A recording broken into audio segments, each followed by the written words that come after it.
Ay, may mga manok na nakapasok dito sa aming kulungan ng 45 days. So, ay nako. Paano kaya nakapasok tong mga to? Nasilo ka na dyan. O ngayon, paano ka makakaalis? Ay nako talaga naman. So, nandito ako ngayon. Buti na lang nakabisita ako kasi baka awayin nila yung mga 45 days. Kainis. Nawili ako dun sa trabaho ko sa loob ng bahay.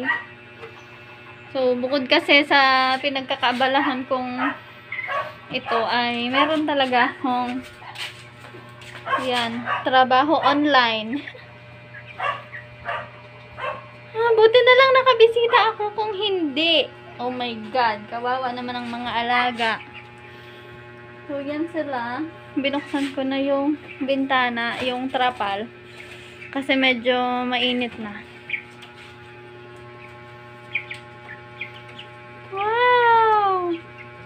Kumusta na kayo dyan, mga palangga? Alisin ko na to. Wala nang laman. Ano ba? Ito din, wala nang laman. At ito, wala na ding laman. Lagyan natin. Sa ngayon, guys, inaalagaan pa namin sila ng, oh, mabigat siya. Tubig na may vitamins. Ayan, tingnan nyo, iba yung kulay niya.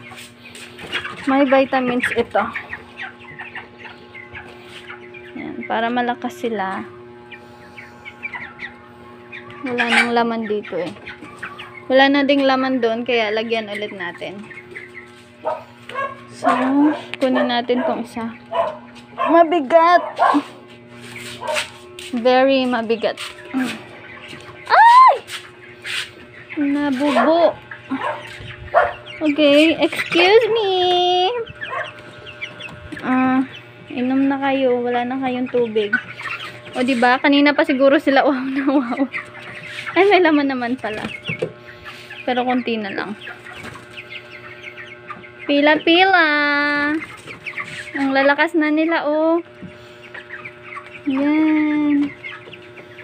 At yan, masasabi daw na healthy na yung chicken kapag kumikintab yung balat nila. Yan, oh. Glowing na sila. Yan, kapag kumikintab na yung balat, yun. Healthy na sila. And kapag, malalaman mo rin na healthy na ang manok kapag nilalangaw na yung, yan o, may langaw na, nilalangaw na yung mga tae nila. So, yun lang. Bisita-bisita lang tayo. Bye-bye.